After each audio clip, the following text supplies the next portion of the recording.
Welcome. On behalf of the Coastal Housing Coalition, I thank you all for attending our candidate forum today. I am Olivia Marr. I'm the Vice President of the Coastal Housing Coalition. The CHC is a nonprofit dedicated to finding solutions to the South Coast housing crisis. Through advocacy, research, education, we strive to reverse the adverse impacts the lack of workforce housing is having on our economy, environment, and civic life. As part of our mission to educate, and due to our board's belief that local housing policies and local governance is an integral part of the solution, the CHC felt that hosting a forum focused on housing was important for this year's City of Santa Barbara election. So, this all started with an email, hey, we should do a forum, and admittedly that email happened a little late in the summer. But due to an amazing and dedicated board and an executive administrator, we are here today.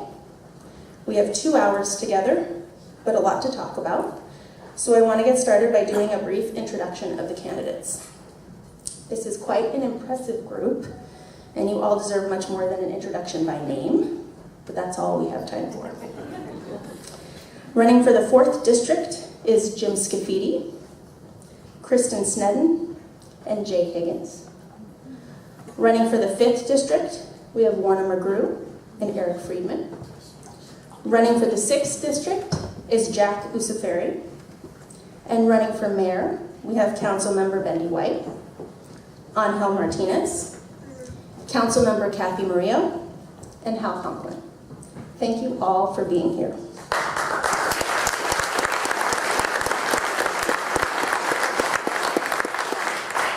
Lastly, let me introduce you to our master and guide this afternoon.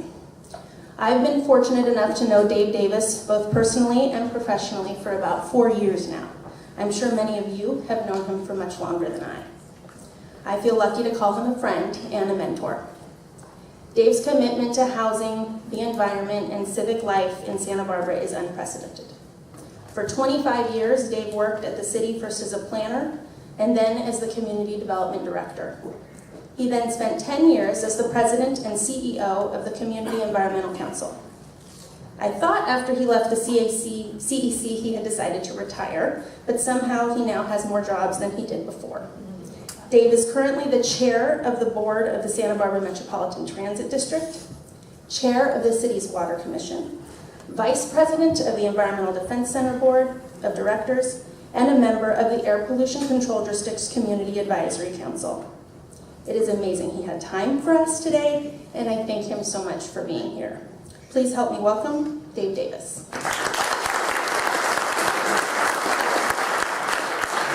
Thank you, Olivia. The surf was down today, so I had a few hours of extra, and I did check it out earlier this morning. I too want to thank all of you for coming, but I first want to start with thanking the candidates for running. Being involved with community service and public involvement for over 45 years, I've met a lot of people who have stepped up to run for public office. And until you do it, you don't know what that really means. And it is literally something which takes tremendous personal courage. And I salute all of you because, in fact, you are basically what makes this community special. You are the types of leaders, every single one of you, that this community deserves. So thank you for that.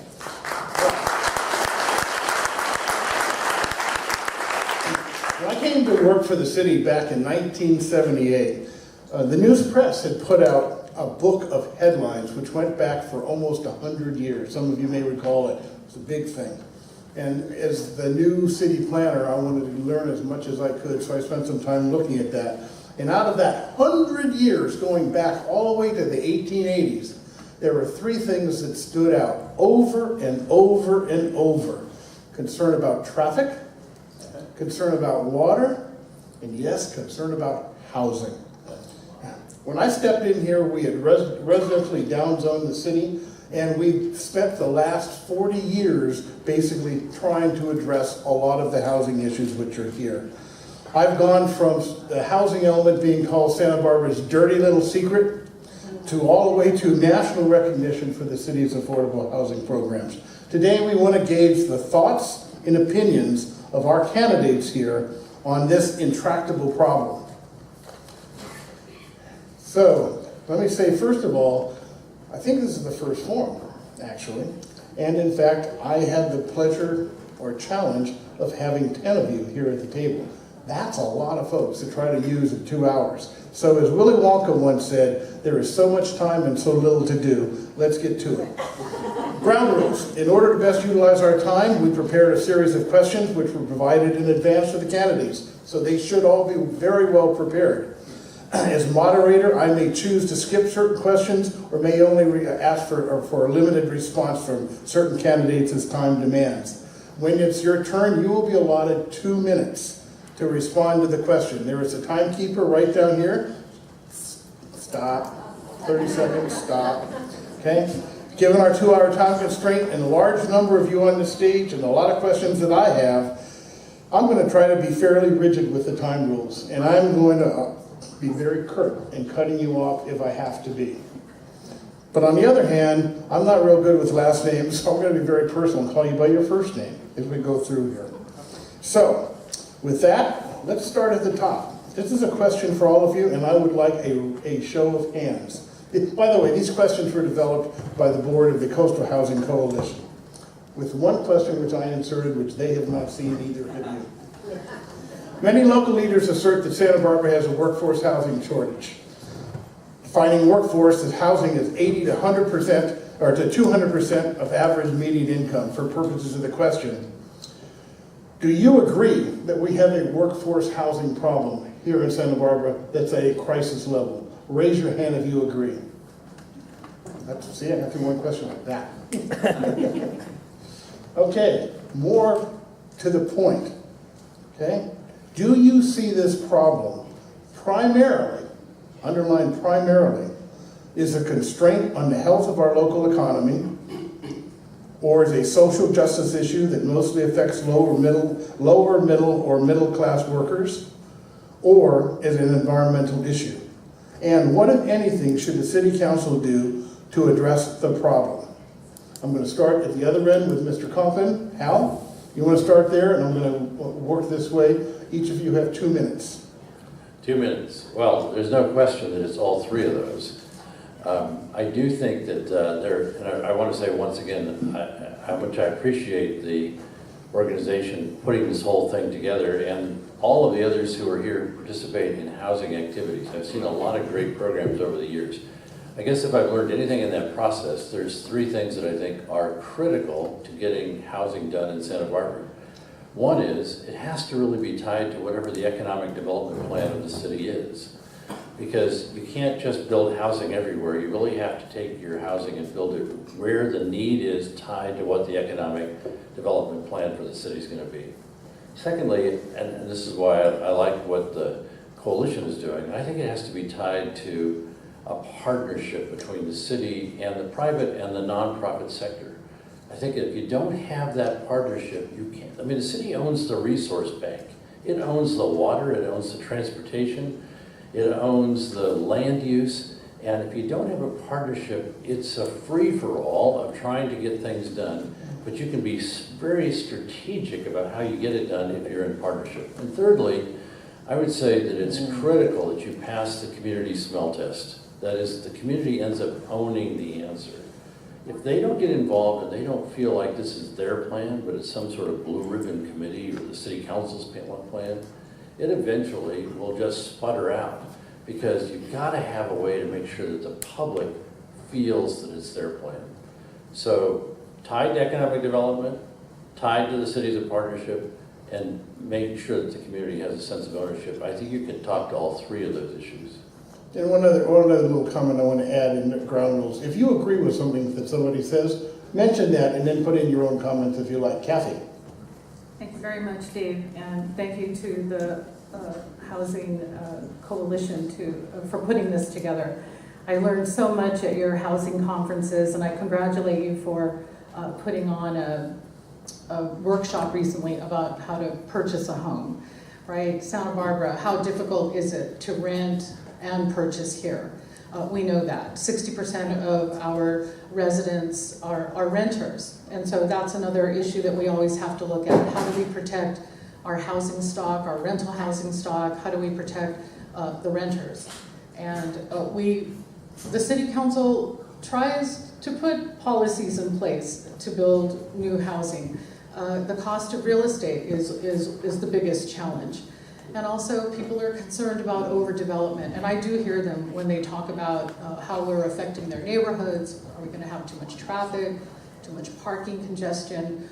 Those are the things that we need to balance, but we have some of the best review boards in our city bureaucracy. Our planning commission find people, and they're able to make sure that projects are vetted.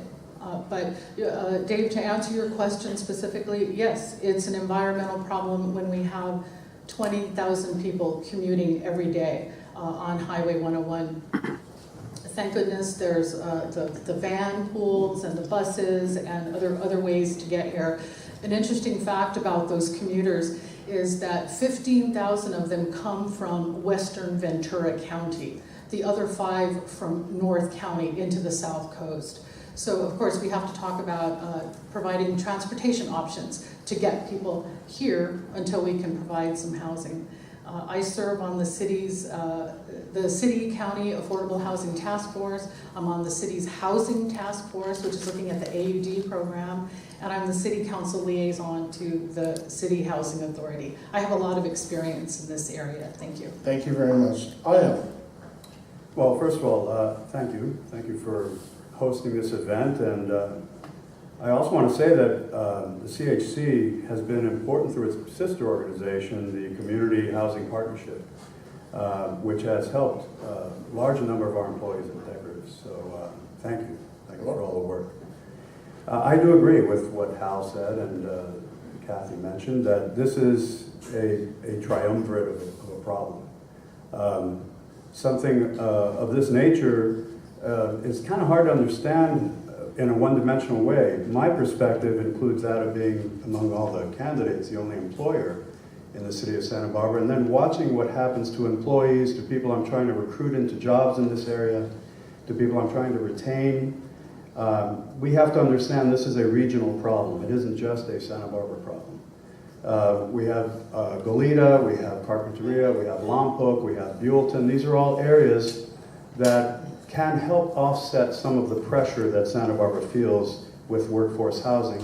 But it is important that we improve our mass transit options and create an easier way, a more dependable way to come and go on the time frame that people need to come and go. One of the things that I've discovered, which is a fascinating but logical outcome, when someone comes off a plane visiting Santa Barbara to take a job say at Deckers, there's no one that says they don't love Santa Barbara. They love the smell when you come off the plane. And then the negotiation starts about, well, how much am I going to get paid for being able to live here? Because that's really what starts ratcheting up the cost. And it becomes extraordinarily hard to run a business in this town when that's almost the very first conversation after, oh, it smells so good here, I really like it here. So this is something I think we've got to come to grips with. We've got to create diversity in our housing mix so that we can address this, which is, I think, a big throttle on economic growth. Good, thank you very much. Bendy. Well, thank you, Dave, and thank you all for showing up today. There's a lot of familiar faces in the room, and I can't see many of them because of the lights, but as I was coming in, I got to see many friends, and thank you for coming. I agree with all the comments that have been made so far. The housing issue here is multifaceted, and one that we have worked on for a century, and we will be working on indefinitely. Why? Well, first of all, this place that we call Santa Barbara is an inheritance, is a jewel, and gifts of the last century have been bequeathed to us to tend to.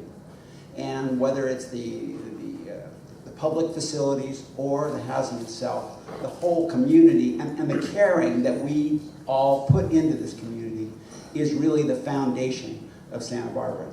What we are doing today with the AUD program, that's the next generation of housing efforts. And it's a balancing act. How do we protect, and in my view, I'm here really with that strong motivation to protect our neighborhoods and feather in housing in a way that will be compatible with what we have. So we've had, this is the third generation of what I'll call AUD housing. You'll be hearing more about that later. Starting with the sort of, I'll call them the big box apartment buildings of the 50s and 60s, the wonderful redevelopment agency program in the 70s on through till now. And then now, AUD is the next generation of trying to get the free market to fund housing that will become attainable. Is it going to be capital A affordable? Probably not, but at least rental housing is being proposed, and now we have to learn to tame it and make it work for us. Thank you very much. Let's go with Jack. Thanks, Dave. First of all, I'd like to thank everyone for being here and all the other candidates for sitting down with us today. The legitimacy of our processes in governance here in Santa Barbara is quite remarkable. I've lived in several other countries in the world where development happens sort of willy-nilly, and let me tell you, this is a much more favorable option to that. The problems associated with overpriced housing are numerous and particularly affect the younger generation. As a realtor, I work often with first-time home buyers, and almost universally, they have to have a parental down payment available to them in order to purchase in this community. I almost have never encountered someone in my several years as a realtor who has made enough money on their own to purchase their own first home without family support. And that's a significant consideration for our community, and that's a significant constraint on our economic growth and prosperity for Santa Barbara. So clearly this is a huge issue. I think that we have some innovative ideas out there that I'd like to pursue, and we'll talk more about the AUD later, but I think we have a very promising approach ahead of us.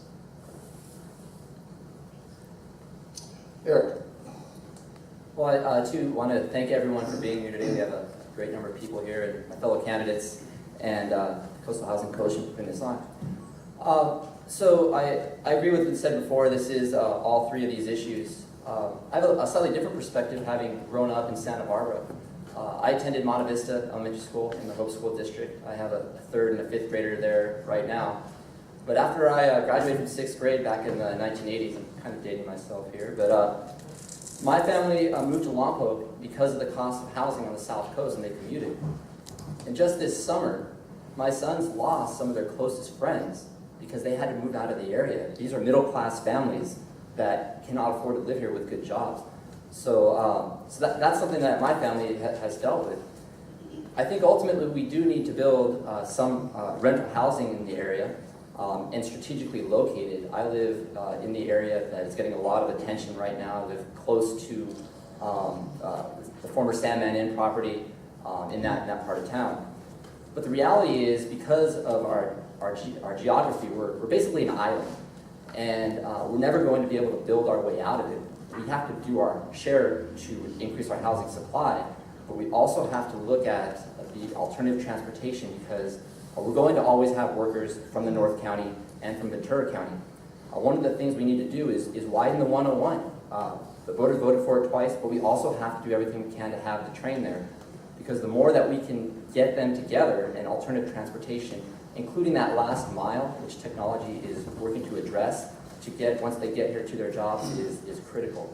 So again, it's a multi-pronged approach, and I look forward to answering some of the other questions and how we can address that. Great, thank you. Warner. Good, thank you, Dave, and thanks for everybody attending this evening, and CHC for putting this together. I'm agreeing with pretty much everything that's been said here this afternoon. My feeling is that it's going to be more of an equation that resolves the issues that we have before us. And certainly economy, the middle-class workers, and the environment are all going to be impacted by our housing issues.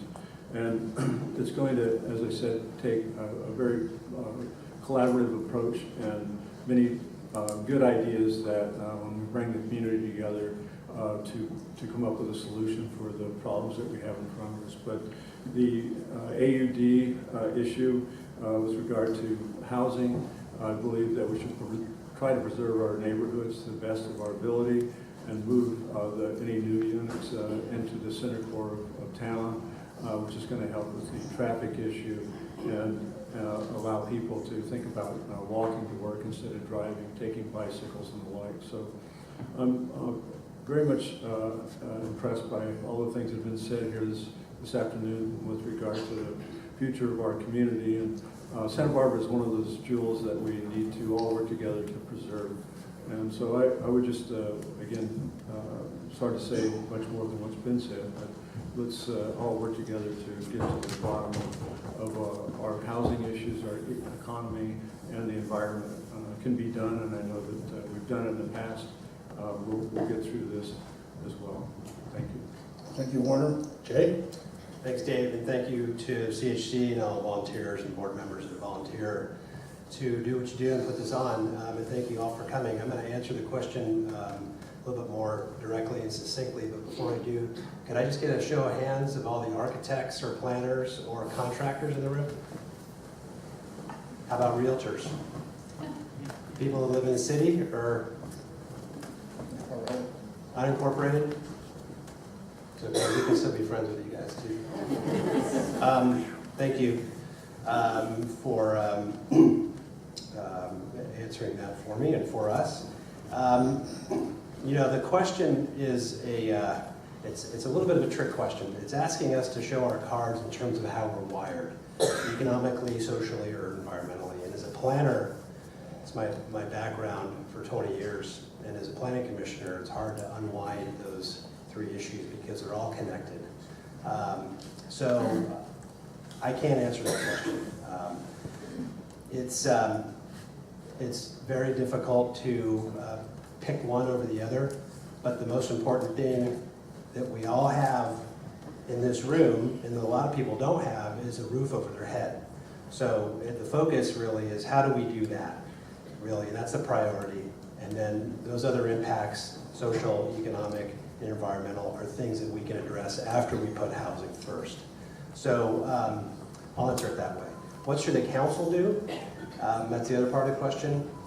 I think the council should continue, well, let me say this. The city should provide very clear rules to those people that are bold enough to step up to try to build housing in Santa Barbara in terms of where, how, and when housing can be built in the city. And I don't think that metering units at $125 a year is helpful. And I don't think that otherwise pulling the sort of the plug out from underneath the people that are in the process now is helpful either. Thank you. Kristen? Okay, I'm very excited to be here. Thank you. I'm going to answer it a little bit differently by saying that I think that all three of those are social justice issues.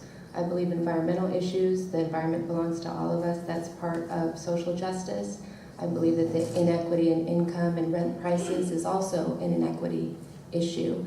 Having said that, I've lived in Santa Barbara over 30 years. I've been here as a struggling student, I've been a waitress, I've been a student who had to move away so that I could then earn enough to come back. When my husband and I did come back, we had a long discussion about, well, when we moved back from Colorado, we are not going to have as much space as we had. We had our daughter.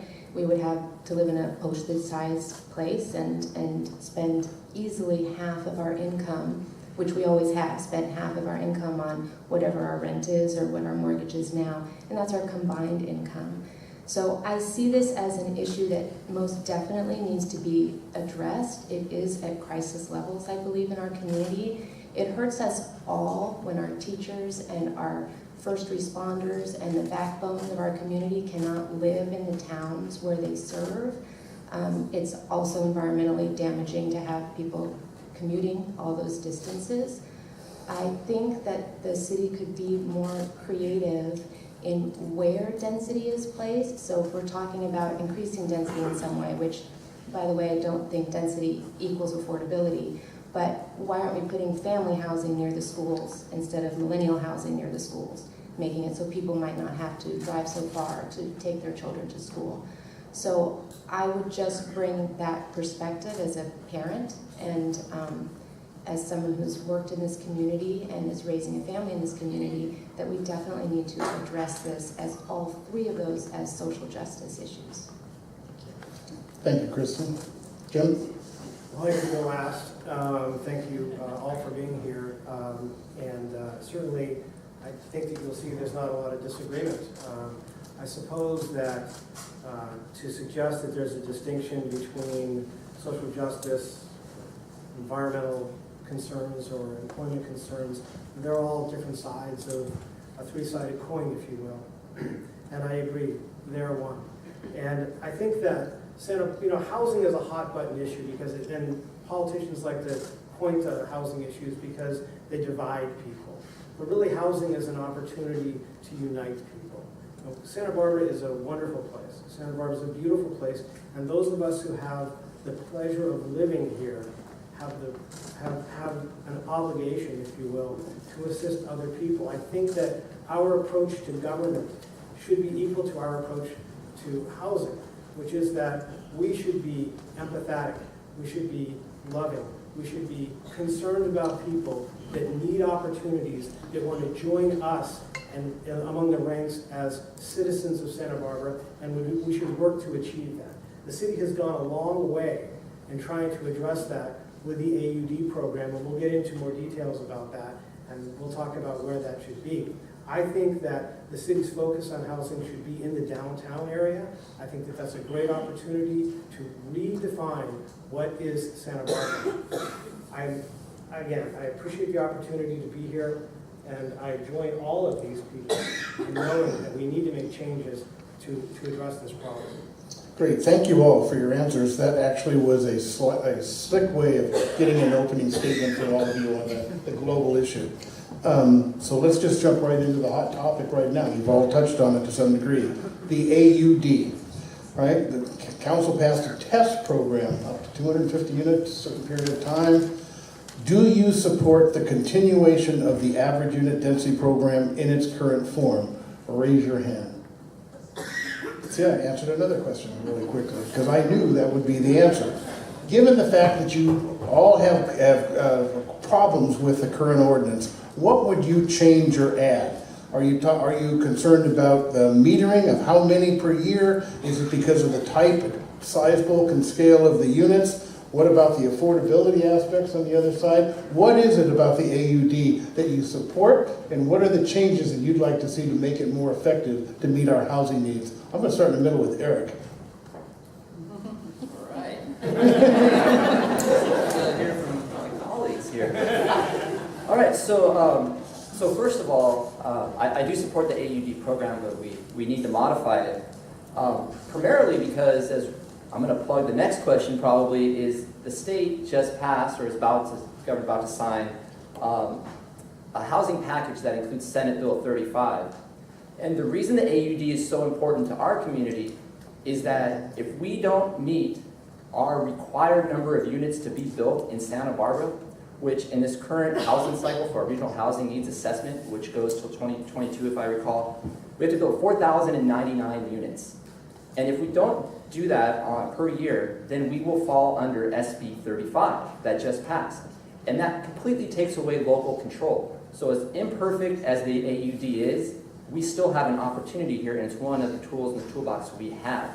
I agree with some of the changes that the council just made recently, such as the issue of adding an extra parking space for a third bedroom, and those types of things. But where I have an issue is I think it was premature to put the 125 cap on there. And again, the reason is because we don't know until we can have an analysis of what SB 35 impacts are to us. And if that's one of our best tools to stay from being under SB 35, we better be able to use it. And if we can't, if we pigeonhole ourselves, if you don't like the AUD, just wait until you get SB 35. And the reason is, again, the state, it's like the Terminator. It keeps coming after us. It keeps coming and coming. And it started with the ADU, and it came to SB 35. And what's going to come next? I mean, listen and understand. Listen and understand, the state is out there. And it's coming after us, and there's nothing we can do about it. And it doesn't have pity, it doesn't have remorse, it doesn't take into local control. And at the end of the day, we better be prepared. And so, yes, I'm kind of borrowing from the Terminator, but you can see where it's going. Because at the end of the day, if we fall under the state, the AUD program, we're going to wish we had it. Okay, I'm going to actually go to Jack and then back over to Warner. Let's talk about the city's average unit density program. What would you like to keep? What would you like to change? What are your goals in terms of that particular program? Jack? Sure, so I'm not tied to the name AUD. I think it's been so controversial of late that we might want to move on to something new, if only for branding's sake. In terms of metering, I'm opposed to that idea. I think that we should build as much as makes sense. It's a very risky and capital-intensive process to endeavor upon developing in this city, so if we can get smart growth, let's do it. I think we should look hard at increasing the inclusionary housing element of all housing to the greatest degree possible, and let's push up against the frontiers of what we can actually get built and the percentage of inclusionary housing we can have included therein. I think we should move density right on top of State Street, and we should put that in combination with creating a pedestrian promenade in the center of.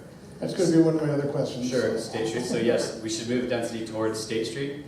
And I do like the idea of a points-based system that the Housing Task Force has recently been considering, because we are able to take a number of factors into consideration at once and into looking at the net benefit for our community. Thank you. Warner? Okay, thank you. I would agree with both of my colleagues here.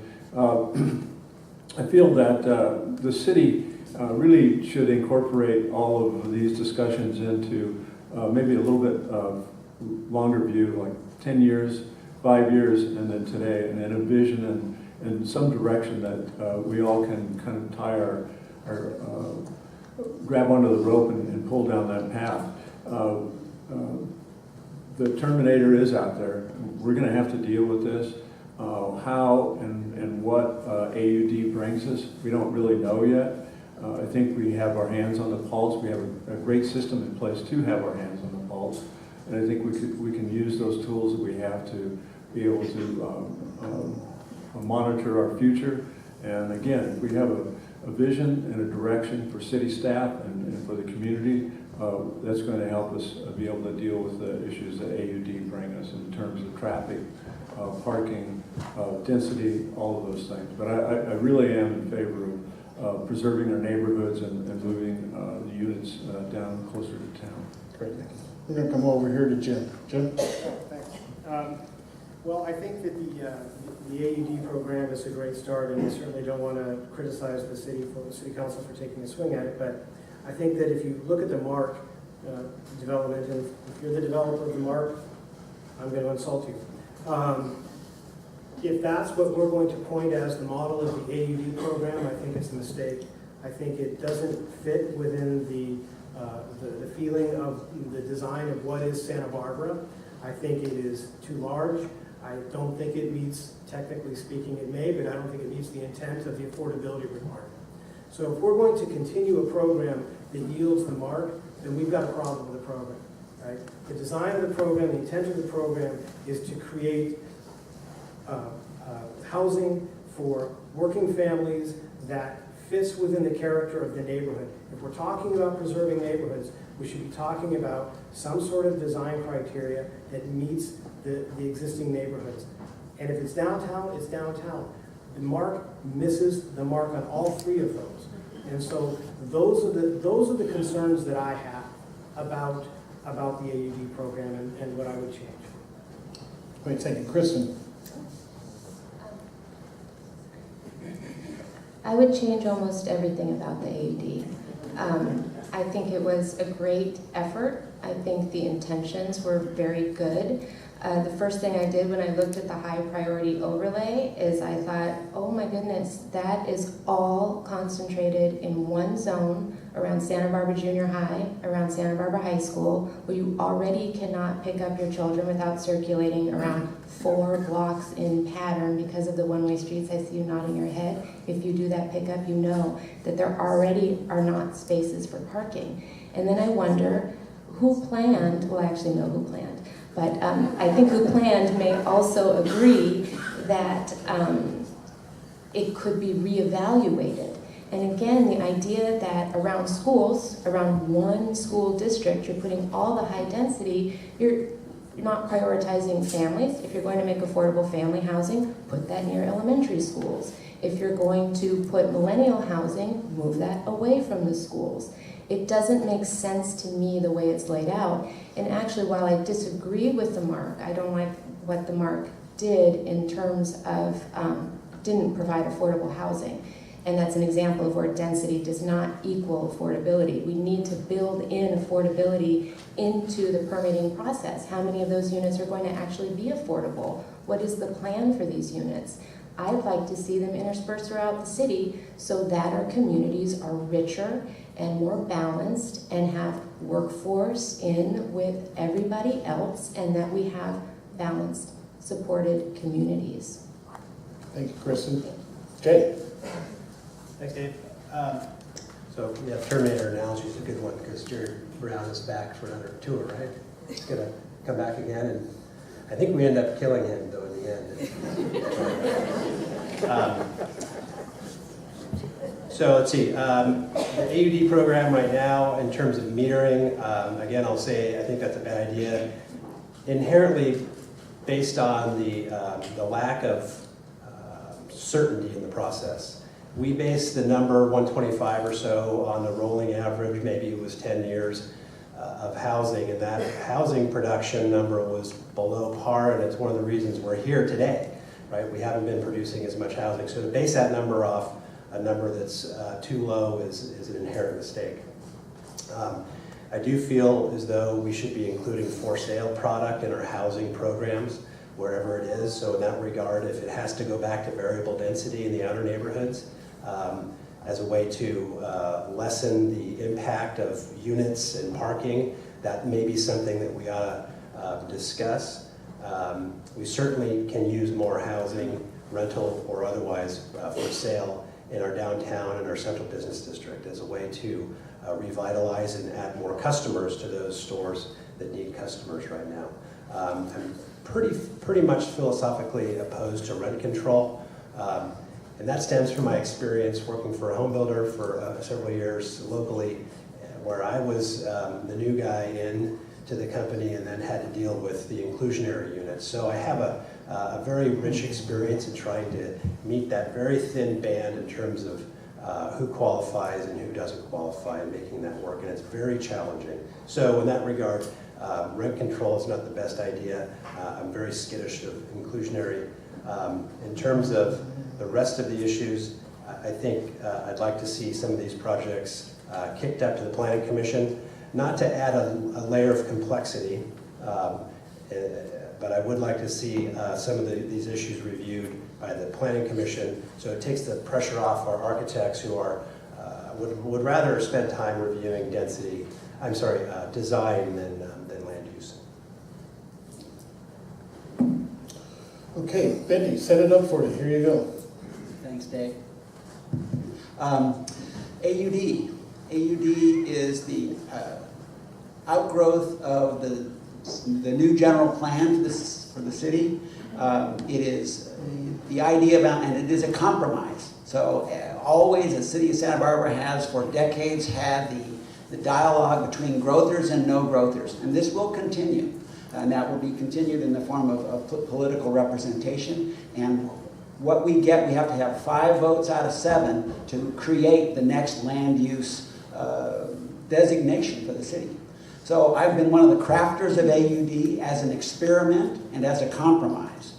But yet built into Plan Santa Barbara is the notion of being adaptive management, being able to tweak it, change it, to make it fit our goals. What are our goals? The feasibility, the one that we did accomplish with AUD is feasibility. But what we are struggling with are 2 of the other main goals, which is compatibility and affordability. So that balancing act is what we're always trying to make happen, and with using 250 units as our base, as our experiment, we ended up with an application for 1,500 units. So that's where I came up with the metering idea on the experiment, so that our notion is to measure how are we doing on parking, how are we doing on traffic. There are pieces of those that we need to study so that we can make a better zoning designation going forward. It's always going to be this balancing act of growth versus no growth, affordability, compatibility, and feasibility. It's not an easy combination, and there definitely are tweaks that will be required. Angel. I think AUD is a project or an idea that, well conceived up front in an absolute vacuum, if you will. We need to, and I agree with Bendy, learn from what we've done. Let me just borrow an analogy from making shoes. So one of the ways to determine affordability in footwear is that you decide what price point you want to make up front. You decide what leathers you want to use. You want to decide what kind of outsole you're going to put on it. You decide what the function of the product is going to be. In the case of AUD and the Mark, I mean, we were making a hiking boot with stiletto heels and a cushy rubber outsole. You know, and all of that adds incredible cost. Add to that the reality of any builder trying to go through the gauntlet of regulation, the constant moving of goalposts, the costs inherent in time delays that for no apparent reason, and it mounts up into a lack of affordability. And this is at the core of the problem. Why don't we if we decide we want to make affordable sneakers, then let's make the price point, let's design the materials, let's design the product to do precisely what it is we want to do. There isn't a developer or a builder in this city who does not know how to do that. It's going to require more collaboration than we've had so far, and a lot less top-down dictation, and a lot more bottom-up participation, so that we can solve these problems. Thank you. Kathy? Thank you so much. The average unit size density incentive program did come out of the general plan update. That was 6 or 7 years of community meetings.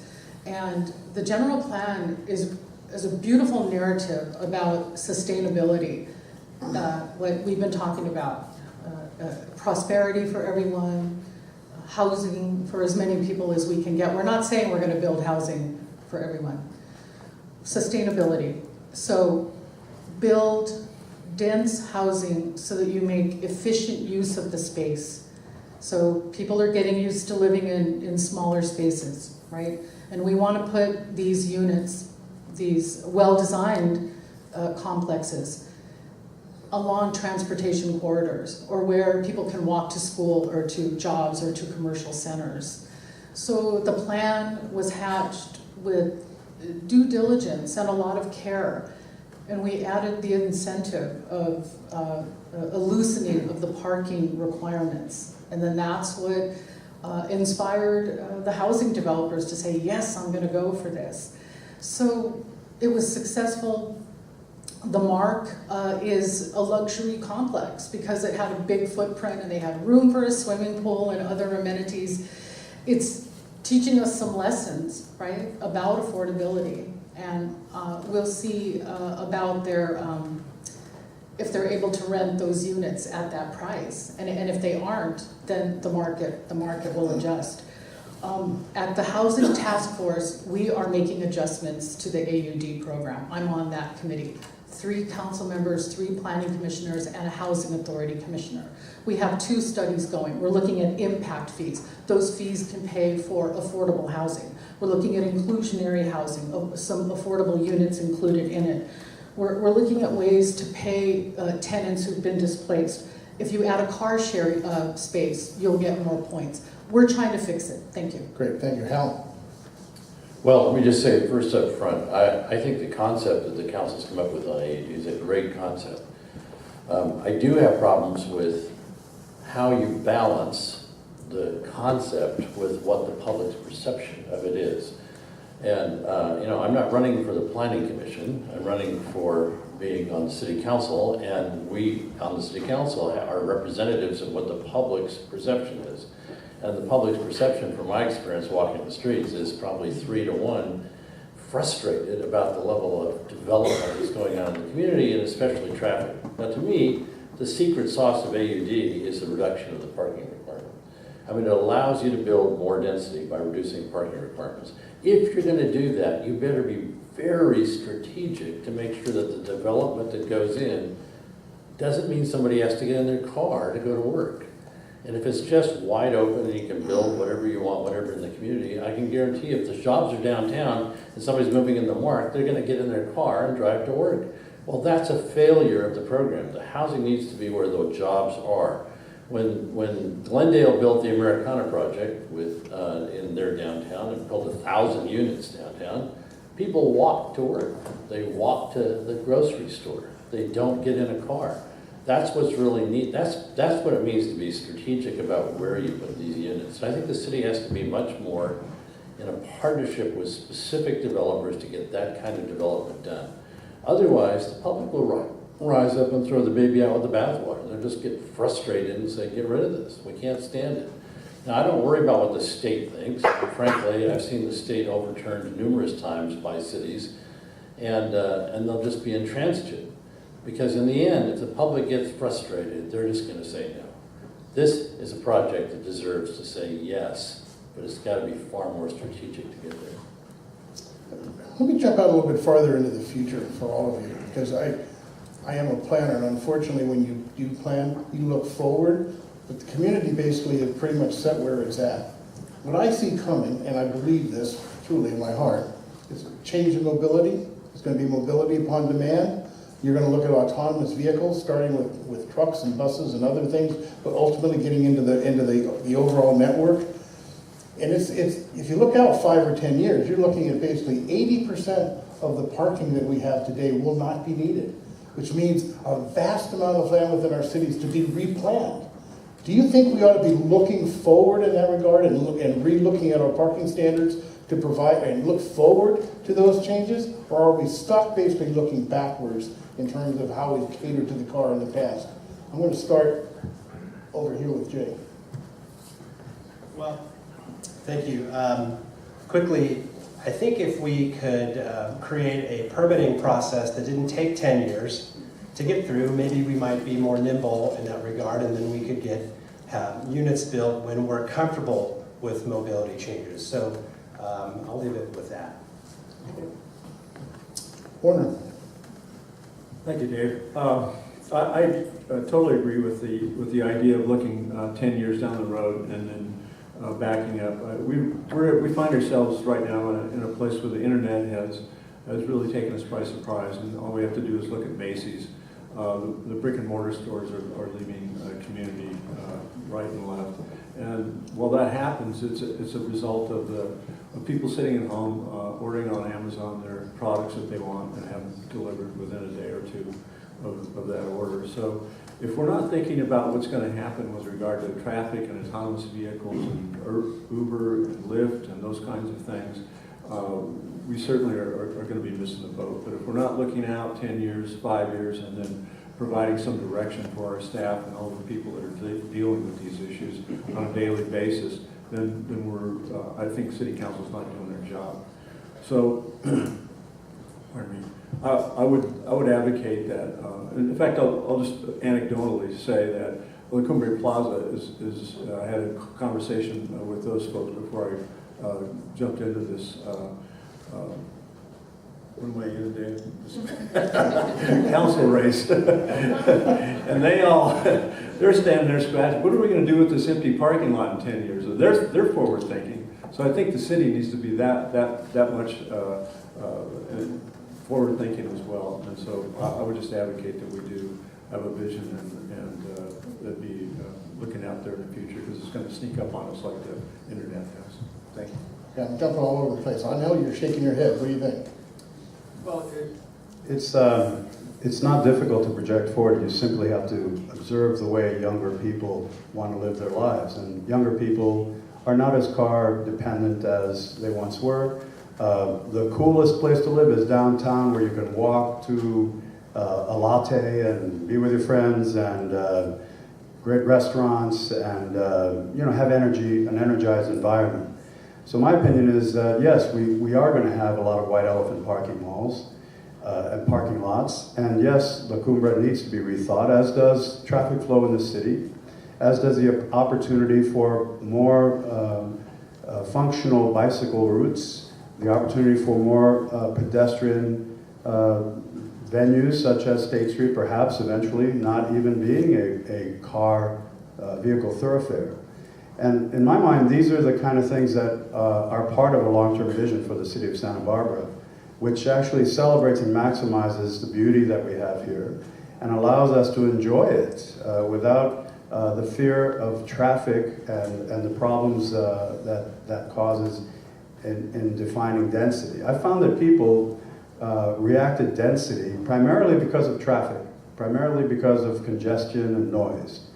Very few people argue about density when it comes to people strolling down the street enjoying the sunshine. That's not someone's aversion to density.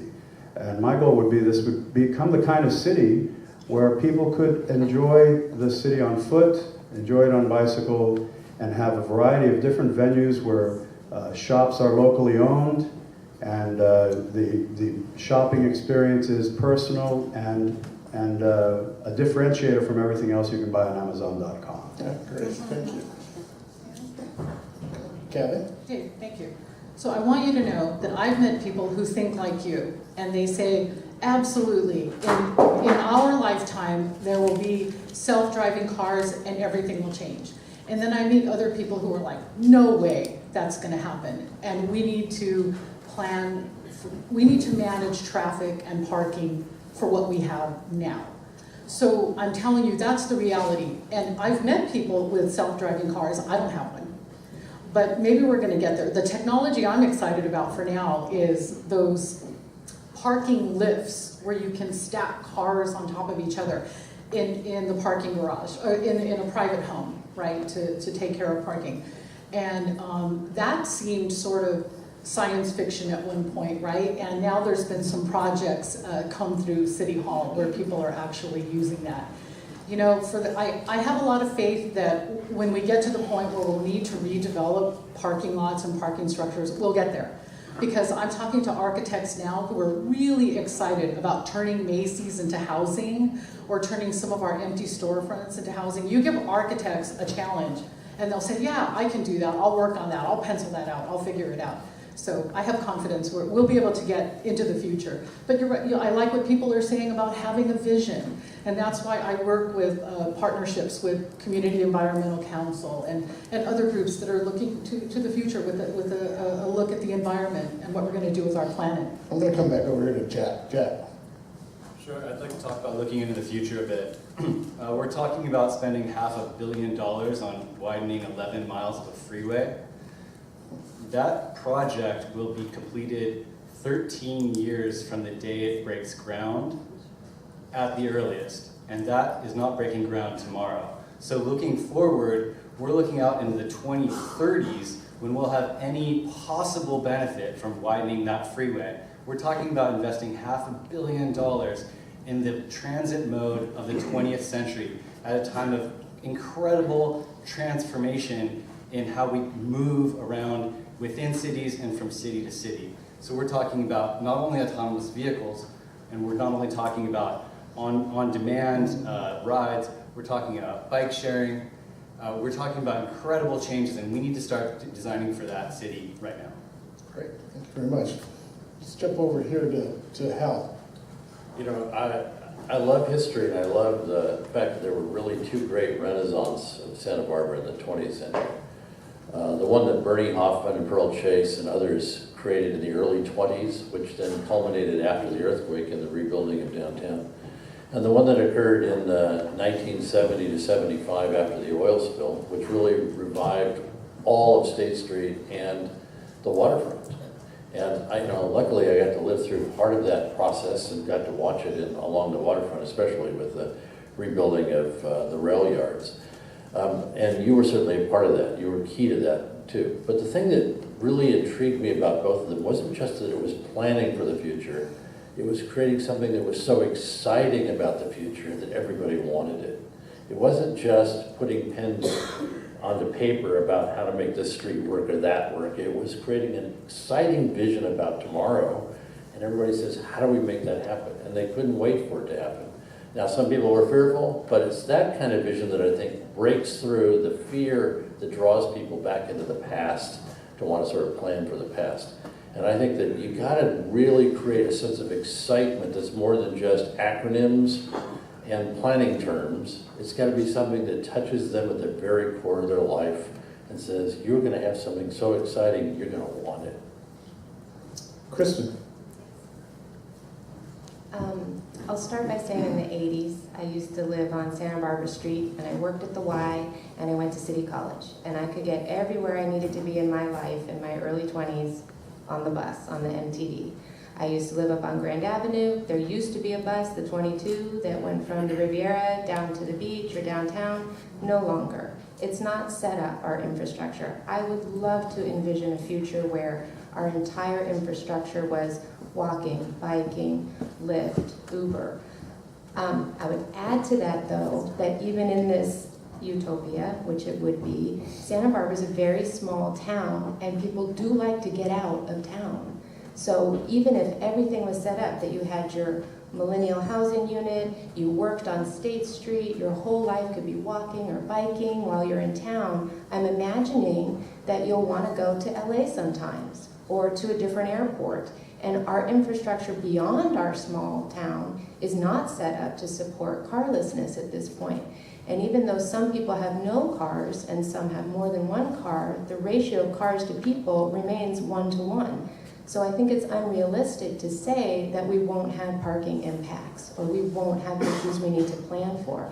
I think we need to simultaneously plan for being more environmentally efficient, biking more, having more public transit set up, maybe smaller electric vans that could make those journeys uphill to the Riviera or in inconvenient places where the MTD won't go anymore. But I don't think it's realistic to say that millennials and young people don't need cars. They might not for one period of time in their life if they happen to work on Santa Barbara Street and work at the Y and go to SBCC, but they may later want a car. My husband rides his bike to work. He works for the county. Half the time he spends in the county in downtown Santa Barbara, half the time he goes to Santa Maria. It's just not realistic that he's not going to have any vehicle. So in planning for it, I would love to. I think we need to take time with it. Jim, you want to comment? Thank you. I mean, the challenge for us as policymakers is this is the most dynamic time in human history where fundamental changes are occurring on a daily basis. Retail is, no one knows what retail is going to look like in 5 years. How can we possibly imagine how quick the adoption of self-driving cars is going to be? It is an incredible time. But to the extent that we have parking lots in our downtown, those are great opportunities for more housing, right? I mean, these challenges present opportunities for us. And the city has to be flexible. And I know that planners like to believe they know what the future is going to look like. But in fact, no one knows what the future is going to look like. And today, that future is more uncertain than it has ever been. But the opportunities are great. And the problems that we're talking about here will be solved through technology, and we can make that as part of the city. And you mentioned utopia. We're very close to utopia now. We have the opportunity to anticipate that, and we should be anticipating that. And I do agree that we should be right now implementing alternate transportation, including the bicycle master plan, and we should be working for a better mass rail system to get to other communities. The Board of Bending. Thanks, Dave. Well, when I was a kid, State Street was, I think we are on the cusp of a kumbaya chunk here, folks. And that is I'll call it the Anacapa Chapala corridor, and then I'll put La Cumbre Plaza in there as well. The crisis, the retail crisis, is an opportunity in the making that I think this community, as Hal was talking about, that we will have something to get behind, and that all of us will be able to say yes to. When I was a kid, State Street was 4 lanes of traffic and 2 lanes of parking with like 8 foot wide sidewalks. The vision of starting in the 60s, of the business folks, the landowners, and then the redevelopment agency brought us the wonderful, what they call the plaza, that is the widened sidewalks, the landscaping, and so forth. That is the basic infrastructure for what our next step will be. And the notion of bringing residential to State Street is popping up in every conversation that's happening, whether it's planning commissions, council, the housing task force. This is coming, and it's really going to be neat. It's going to be one of those things that will, where we're fighting over a lot of different neighborhood compatibility issues.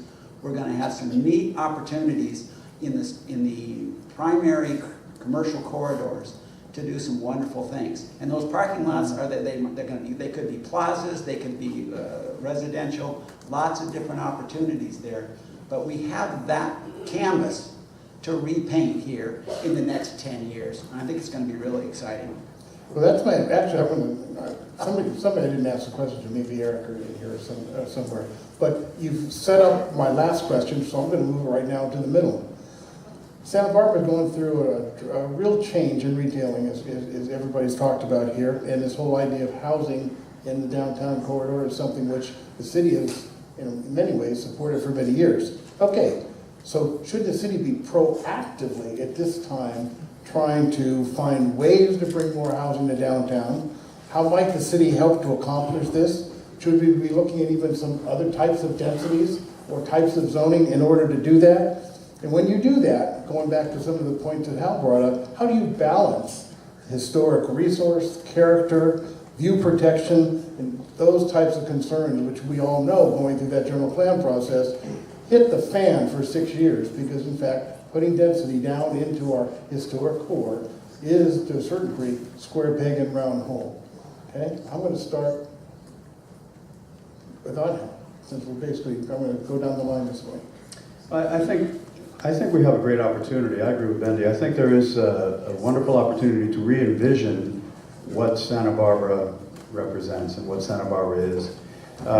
For example, if you were to say that State Street should be a place where energy is derived from residents, from people living there, energy is derived from stores that are actually experience-based, where we don't try to replicate a C-level mall with low-end stores, and those are all going under everywhere in the country, so that makes no sense.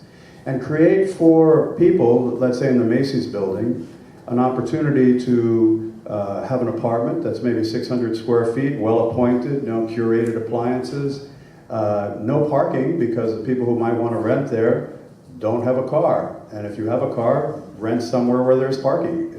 This is one of my big concerns, is that we're constantly trying to solve all of our problems with every individual project. I think State Street allows us the opportunity to have a broader view of what we can do with State Street as a whole versus every single project being the all-in solution to all of our problems.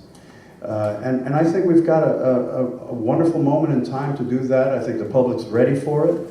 And with what we've done now at La Entrada, the natural thing now is to migrate consumers up from the harbor through the rest of State Street, and residential will do that. And I think the city has really an obligation to drive that process and make it easier for people to take on the challenge of building and developing and creating those kind of spaces. Hal, you've been involved downtown a long time. What do you think? Well, as you know, because you've been a big help in this process, is that I've always felt that downtown had 4 exciting dimensions to it. One was that it had a sense of place, that people really identify with what happens there. It has a sense of time, that history is alive there.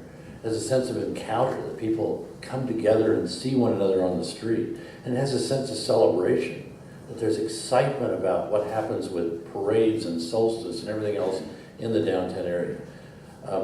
I think that if you were able to get more people living downtown, if you could bring 1,000 apartments into the downtown, if you could make it so that people didn't need to drive, they were able to walk everywhere and participate, I think that if you focus on those dimensions that make downtown really exciting, it doesn't make any difference how dense it becomes, because that excitement just grows with more people. What doesn't cause that excitement is a sense of destitution on the street, and a sense of congestion everywhere you go, and a sense of sort of the death of retail. But when you're going to re-envision State Street, you got to play on what its strengths have been, and I think those strengths of place, time, encounter, and celebration are exciting capacities which you can build on for the future of State Street and put a lot more people down there. Great. Kathy, you're shaking your head yes. What do you think? Thank you. I've thought a lot about downtown. Part of my West Side district is the 300 and 400 block of State Street. I'm very proud of my district, Dave. The first thing I want to say is there are thriving businesses on State Street, right? Pascucci's is one of my favorite places to get my salad for lunch. And the sunglasses shop was happening, the tourists were there, they have t-shirts that say Santa Barbara. Blenders had a line out the door. Granted, it was a hot day. The McConnell's ice cream, are we ever, no matter how good technology gets, we're gonna eat our ice cream. So that's the first thing I wanna say, is that downtown is more vital and vibrant than I think sometimes we're worried about the empty storefronts, but let's start with an optimistic look at downtown. The city we're already talking to architects and housing developers about conjunctive use of the parking. Daytime for visitors and businesses, and at night, people living downtown, that's a place where they can park. We need to bring the high priority overlay of our AUD to the downtown. It's not there, not on State Street. And this is where I would make a comment about the 125 unit cap that we're just about to embrace on AUD. Take a commercial property owner. They get it that things have changed for them in the retail world. They want to do something different with the downtown building. They need some assurance that there's a pathway for them to build some housing on State Street. You have to raise capital, design a project, apply for a project, start all this forward momentum. So that's where I'm hoping that we can exclude downtown housing, State Street housing as part of the cap if we go that way with the AUD. Again, I'm meeting with commercial property owners and we're working on this problem. Thank you. Great. I'm going to go over here to Kristen, Jim, and then Jay. Kristen. Yeah, first, I love the idea of mixed-use housing on State Street. I think it would be very exciting. Again, as you know, I think it's unrealistic that nobody will have cars, so I'd like that as part of the plan. I think we're having a housing forum and we haven't talked about homelessness. And I think any revitalization of State Street needs to take that seriously into account as a mental health issue, as a humanitarian issue. I don't think we're going to have revitalization without addressing that issue. So in revitalizing State Street, I think it would be a good idea to recount the AUD density there. I think we haven't talked about ADUs, the accessory. Oh, we're going to. Okay. I'd like them counted so that we can see what we really have here. I think State Street should prioritize local businesses. I think the city could do more to incentivize that. It used to be more unique businesses. I agree it's thriving in some places. And you mentioned sunglasses, and I did buy a pair of sunglasses for my husband at a sunglass place, which wasn't the reputable one, and I went back 2 days later to return them because they didn't fit him and the store was gone, and I never could return them. And so pop-up shops and places that are constantly moving does not make a community. If you're trying to put housing and invite people to live on State Street, having that transience in businesses does not make a community. I think community first when we're revitalizing State Street. I think there are a lot of exciting opportunities there. But we need to take into account parking and homelessness. Jim. I think that I'm really glad to hear that you bring up the homelessness issue, and I completely agree with your approach. This is a problem that we're seeing the symptoms of, and we bear the problem. And quite frankly, I think we need more of a commitment from the county to assist in this matter. I think that the downtown, housing in downtown is something I've been talking about, and look, I've been talking about this since I entered this race. I brought this up when I got the endorsement from the county Dems and the women Dems and the UCSB Dems and the Women's Political Committee and the women's Santa Barbara Women Democrats. I mean, when we talked about housing, this is my primary issue. I honestly believe that we need to put housing in the downtown area. The downtown is desperate for it. I've asked you to look at 3 different retail corridors that I think you'll find an interesting comparison. Take a look at Coast Village Road, take a look at Milpas, and take a look at State Street.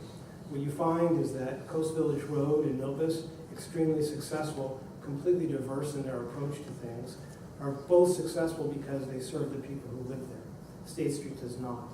Recent study by the downtown organization indicates that one of the fundamental problems with the downtown is that the stores, there's an improper mix as to the stores because they cater more towards tourists than they do the locals. And while I think it's a valid point that we want to bring tourists into the downtown, and I don't want to disagree with you on that point, I think it's important that the stores provide goods and services for the people who live here. And if we establish housing in the downtown, the market will follow. Okay. Thanks, Dave. I want to thank everybody for their answers. I really am enjoying this. In fact, this is what we do at the Planning Commission almost every other week. So you guys will be joining us soon, right? Okay. Shameless plug for our process at the Planning Commission. You know, as a planner, I really can get behind the notion that housing downtown is going to be great. I believe it will be great. I've been to the Americana Mall. It's fantastic. We should be careful not to describe ourselves too closely to LA, though. But that's a project that's got the right mix. Okay, the right ingredients, maybe not the quantity of ingredients, but the right mix. And it's going to come down to design. No matter what we build, it's going to matter more what it looks like and how it feels to you when you interact with it. So I would look to our architects in this community who have an incredible history of leadership and helping steward these processes and these buildings to fruition. There's no doubt that eyes on the street and home ownership is going to be a critical part of revitalizing State Street. Now, that being said, I would take a little bit more of a measured tone because I wouldn't want us to go hog wild in this and end up with a bad reaction like we have to AUD. We have to remember that State Street is a very delicate balance, as Hal mentioned. We don't want to become a bedroom community to Lompoc or Ventura, and we have a tax base to protect. So those are very important things, and those commercial property owners and brokers and businesses need to be involved in that discussion big time before we go there. Order. Yeah, thank you, Dave. In 5 years, News Press reported that 25% of our malls across the country are going to be closed. So we only have to look at what we have going on here in our community. And I've come across some exciting conversation with regard to Macy's, and that if something like this were to occur, and it's not an unusual event, that perhaps a university or a hospital might come in, business, large office space, somebody that uses a lot of office space come into that area, bring, of course, all of the paying jobs and the like that will enhance the downtown area. All those folks are going to be wanting to go to restaurants and spend their money at boutiques rather than the big brick and mortar stores. So I do feel that this is really an exciting time. And so if we were to see something of that nature take place with a university coming into the Macy's facility, think of the possibilities for that kind of growth for our downtown area. So I was in a meeting earlier this week, and George Buell, our community development director, has been working with streamlining his operation on State Street. And apparently there's a new process in place, Excel, I think that was the term that they use, accelerate, something like that. So that speeds up the process for anybody wanting to develop the property on State Street and to turn it into something that's viable for our community with regard to sales tax and those kinds of things that are going to give us a revenue stream to keep the machine running here. Thank you. Eric? First, I'd like to thank Dave for having me go first, skipping over me and put me near the end. I guess you're trying to give me a lesson in what the good book says. First, I'd like to say that I agree with the points that if you put the jobs near the housing, people get out of their cars. Personally, about 2 weeks ago, I started working at Trader Joe's on De La Vina, and I got to tell you, I ride my bike. And it's great because I don't have to deal with the Trader Joe's parking lot. So, and it's true, it's great. So I park right in the very front and don't have to worry about it. So it does work. I think I want to shift the conversation just a little bit on downtown, focusing on housing.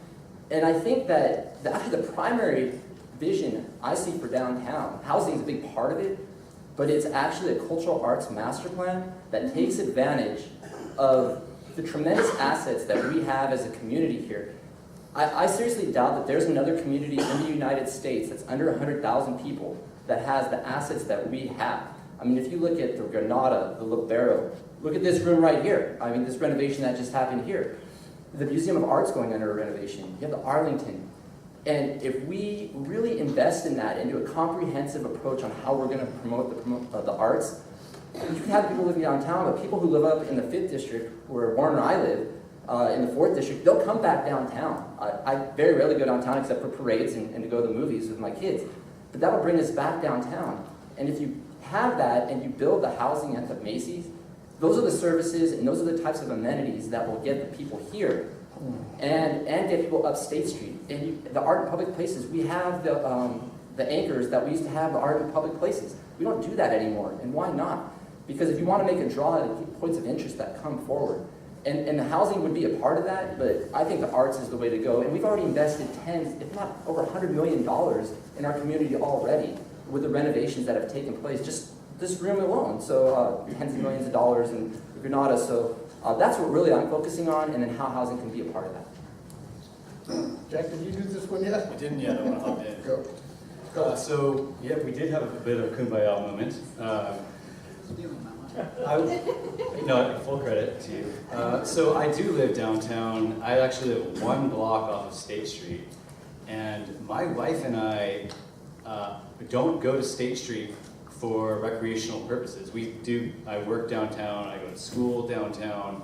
I'll tell you what would bring us downtown more, and I think people from all around the city, and that is number 1, Class 1 bike lanes and fully implementing the bike master plan. Secondarily, I think our city, it's time we took a hard look at closing down the core of State Street to automobile traffic entirely, creating a pedestrian mall, have a block of food trucks rotating constantly, have a block of farmers market always available to you, have pop-up shops. I think the pop-up shops actually do build community because it provides a venue for local artisans to get their start without getting locked into a large and long-term lease. I think there are a lot of opportunities for State Street, and if you couple these opportunities with housing, that's what brings our city back into the 21st century and back into a role of leadership that we like to think we're in.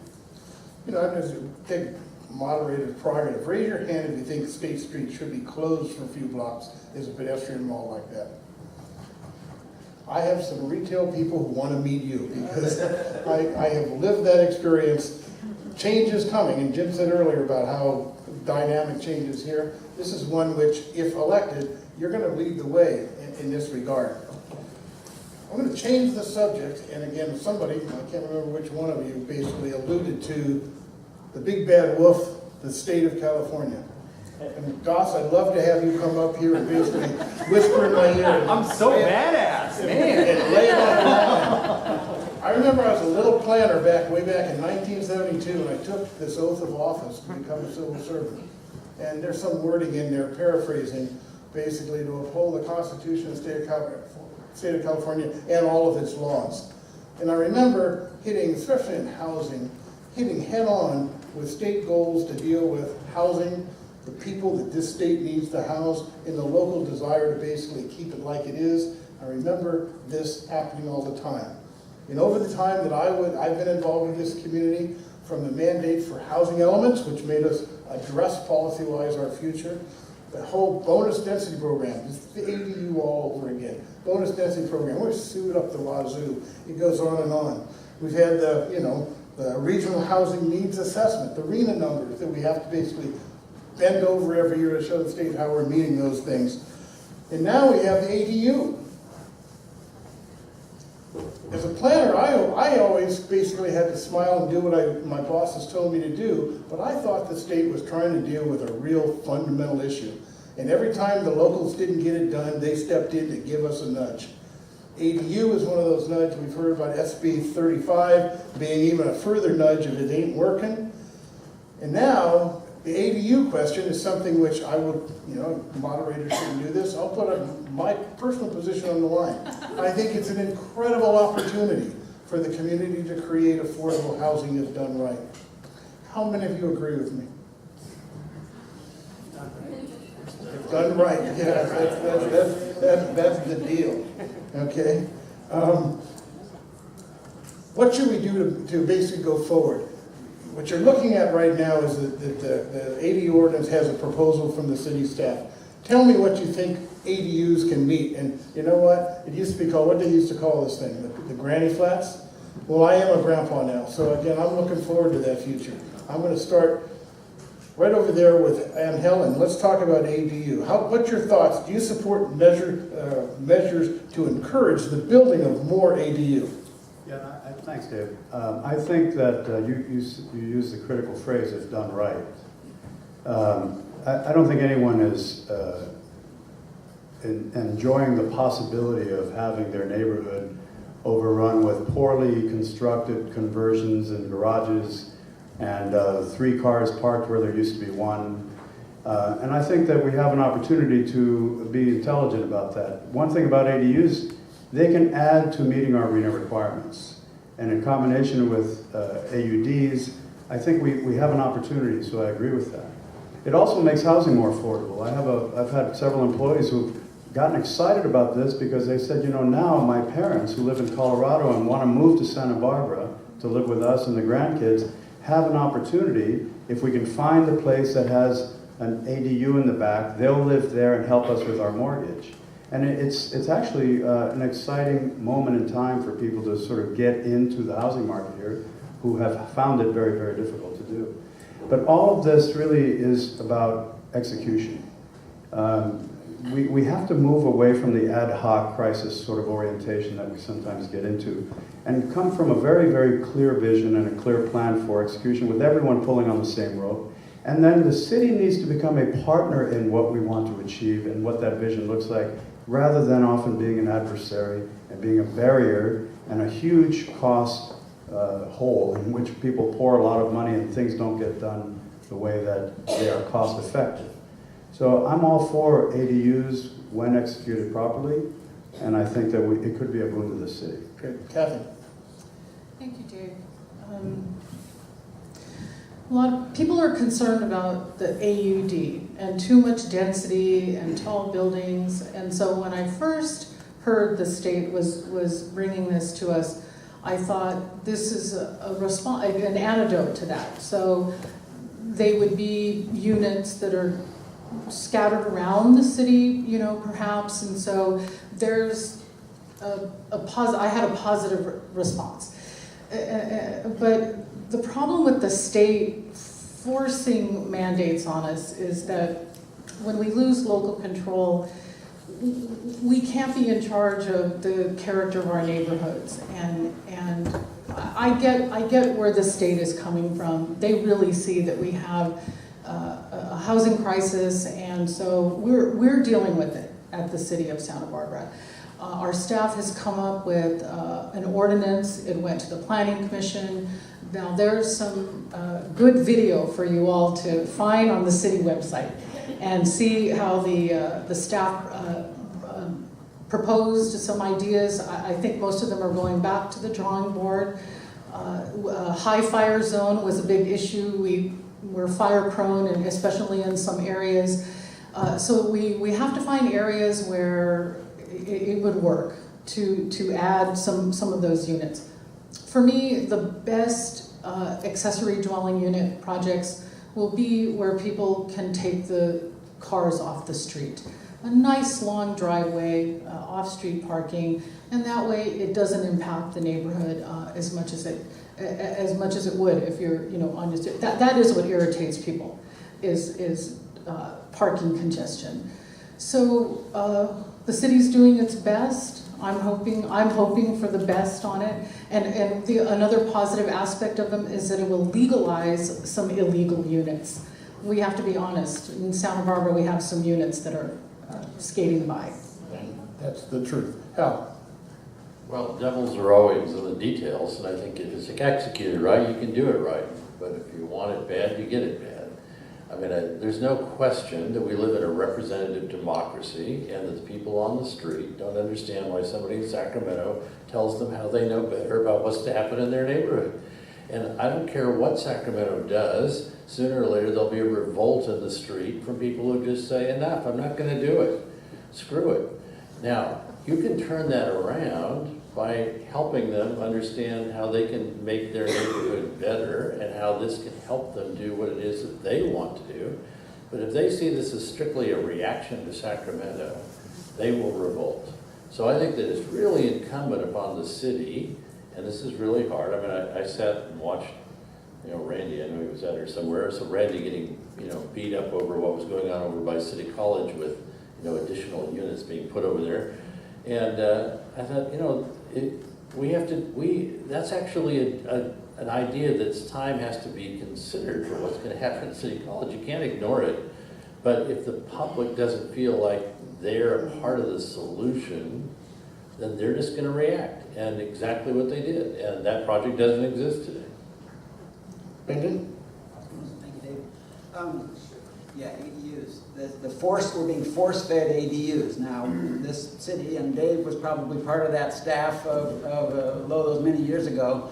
The state's been trying to get Santa Barbara to do granny flats for 30 years, or 35, something like that. Well, for the first 20 or 25 years, there were something like 13 granny flats approved in the city of Santa Barbara. So obviously the hoops were small, fiery, and really difficult to get How many through. are pending now? What's that? How many are pending now? I think there's between 150 and 200 have come in during this. So it's a little bit like the AUD, where it obviously there's a huge pent-up demand there.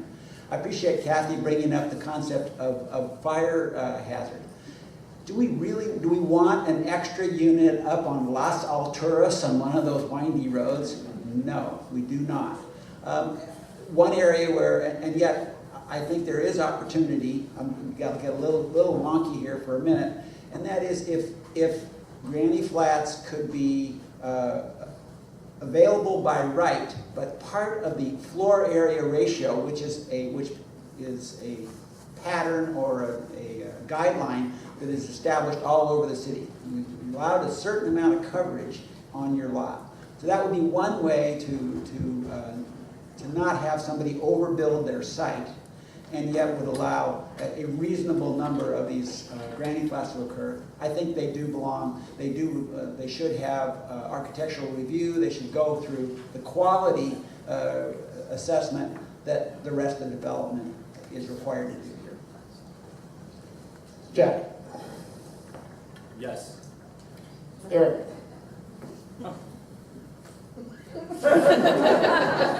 Hey, I'm moving along. I mean, no one likes to see local control to Sacramento, but I think ADUs are a great idea. Yeah, no, Eric? It's a good answer, thank you. Thanks for elaborating.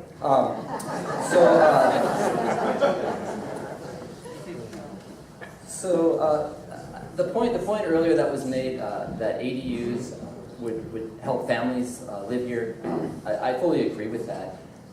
One, you could have not only your parents come and live in an ADU when you're raising your kids and help with your mortgage, but you also have that family connection with the grandparents being there with the kids, and it helps out tremendously because it's really tough especially when you're a two-income family like mine, to find childcare and coverage. I mean, my kids are a little older now, but it was tough a few years ago. They're 8 and 10 now. And then the other part of it is it also helps our seniors, senior citizens who have lived here for years, who are on a fixed and limited income, actually keep their homes while providing a critical middle-class housing here, because they can have a unit that they rent out that keeps them in their home. So I think there's a wide segment of community here that will be that will benefit from this. I also think that as the units get built, we definitely need to keep track of the data as it comes in. I think parking is going to be the major issue and the impacts on that. But that's why we need to keep track of the data and then have a discussion on how we can mitigate it and work with the state. Because I think if we do come forward and we're building our numbers, that the state is more likely to work with us on minor fixes on that. In terms of the actual ordinance, or the ordinance that's before the Planning Commission, I think on the 7th, or like a week ago, one of the questions I'm looking at is the decision to cap it at 600 square feet. I looked at the data on the average house, or the median house in the RS zone is 1,500 square feet. I would like to see that increase to, the number for the accessory dwelling unit increase to 50% of the unit, but cap it at 750 square feet, because that's the median. And the reason is, if we can just get a little bit more, you can build nicer units that will better serve middle-class families that are in there. I think 600 feet is really small when you have a family. 750 feet is still small, but at least you're getting somewhere. And just to clarify with Bendy, the number is from 2003 to 2016, we had 18 accessory dwelling units built. It's about one a year. And the problem, to wrap it up, the problem is when you go from one a year to 160 a year, that's when the public, this is what's happening here, because you have a monumental shift. So we really need to make sure we do this program correctly and the public understands what happened and plan correctly. Thank you. Warner. Oh, thank you. I'm supportive of ADUs. I think it keeps the family together. And many of the people that I've talked to in my district while I'm out campaigning indicate that please do all you can to help keep our families and the neighborhoods intact as they are. Certainly the ADUs are going to help with that. I'll go back to the meeting I had earlier this week. The city attorney was there. This issue of ADUs came up.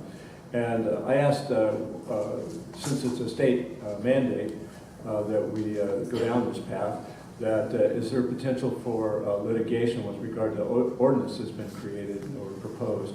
And he said, well, only items 1 through 6, which I think covers the entire proposed ordinance. So city attorney is looking at this as some job security, I'm sure. So he's got enough to do in any of this.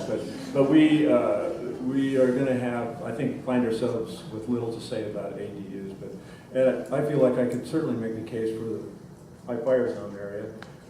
But even that is potential litigation. So anyway, in favor of ADUs. I don't know how we're going to, again, we'll have to work collectively and monitor what happens as a result of that impact. Thank you. Come down here to Jim.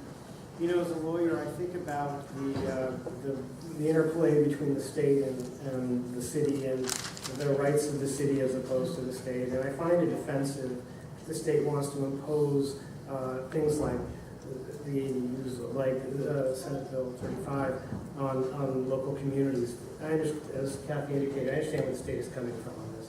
But just as a general matter, I find those issues, those actions offensive. I do agree, though, that there are some benefits to so-called granny flats. And this legislation, in fact, would allow for the opportunity to legalize a lot of units out there that are currently without proper inspection, that have not been so-called legalized. When I first came to Santa Barbara, when I first moved here in 1983, right down the street from me was an illegal unit. I was stunned to learn how many there were. We all know that they're out there. We all know that they're currently in the neighborhoods. And in fact, if we actually have the opportunity to legalize those units, it's not going to have much of an impact on the neighborhood because they're already there.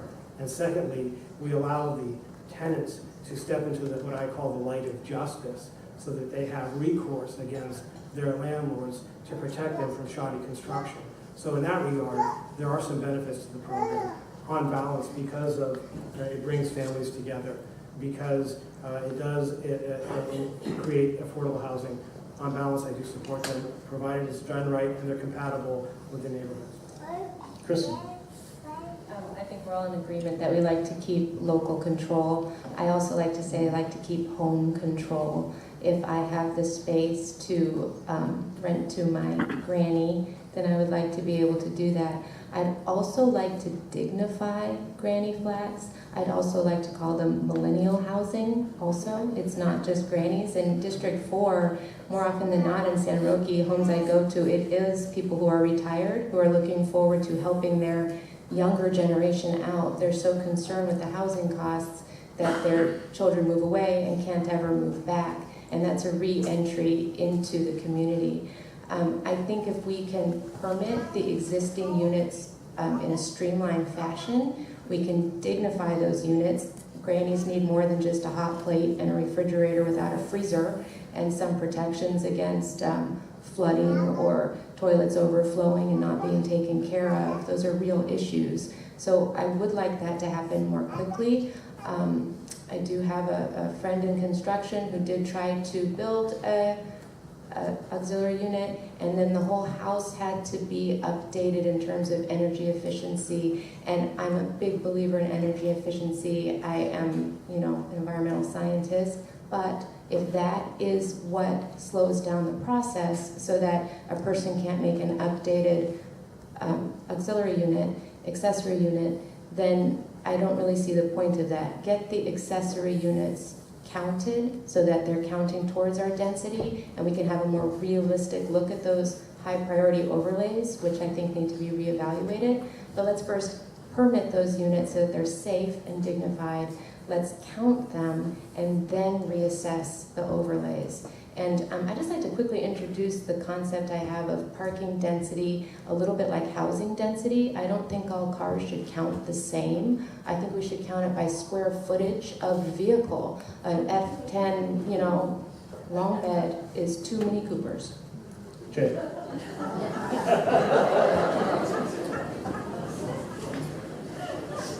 Thanks, Dave.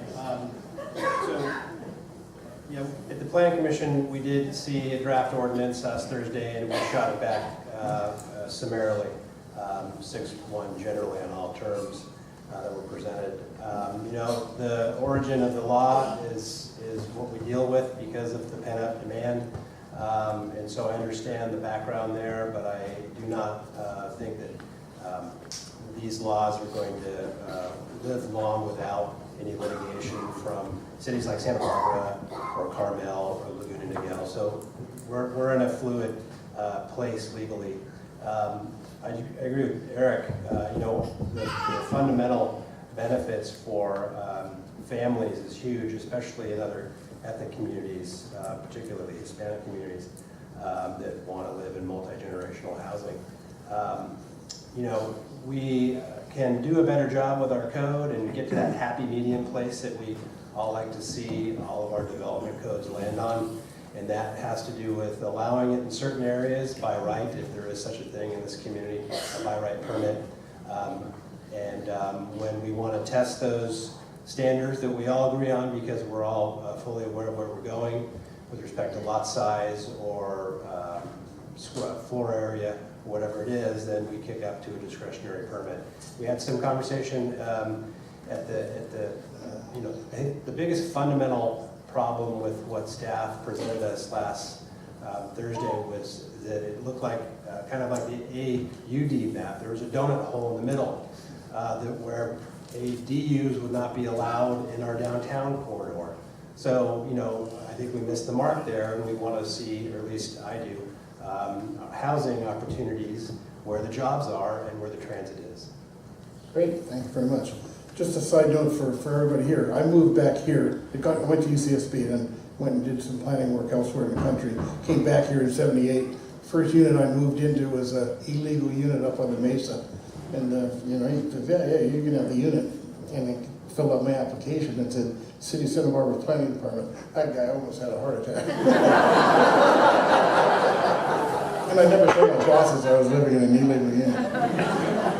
Which leads me to my last question. I was going to talk about streamlining the process. Raise your hand if you think the city ought to streamline its process.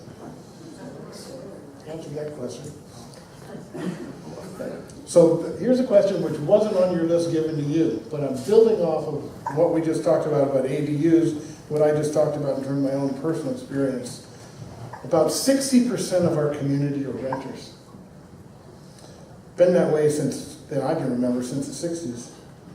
As Santa Barbara faces a vacancy rate of 0.6%, because essentially there is no vacancy rate. There are no vacancies. And you know what the rents are now for a 1- and 2-bedroom apartment. It's unbelievable. Council has asked a special task force to explore 5 topics, including enhanced tenant-landlord mediation, mandatory leases, apartment safety inspections, just cause evictions. Did you leave rent control in or did you take it out?